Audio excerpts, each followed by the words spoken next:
తండ్రి సన్నిధి మినిస్ట్రీస్. తండ్రి సన్నిధి మినిస్ట్రీస్ 12వ మహాకూటములు.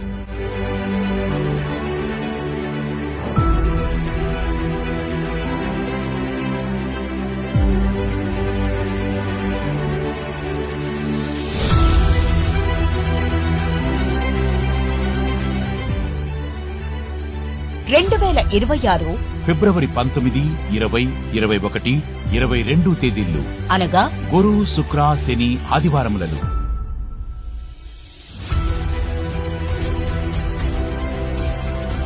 సమయం 19వ తేదీ ఉదయం 10 గంటల నుండి 22వ తేదీ మధ్యాహ్నం వరకు. స్థలము చిలకలూరుపేట ప్రక్కన క్రొత్తరాజపేట సమీపంలో పల్నాడు జిల్లా. తండ్రి సన్నిధి మీటింగ్స్ గ్రౌండ్ నందు వాక్యోపదేశకులు, ఆత్మాభిషిక్తులైన దైవజనులు ప్రేమతో ఆహ్వానించువారు బ్రదర్ బి శాలేం రాజు గారు మరియు సంఘస్థులు. ప్రార్థించండి, పాల్గొనండి. ప్రార్థించండి, పాల్గొనండి.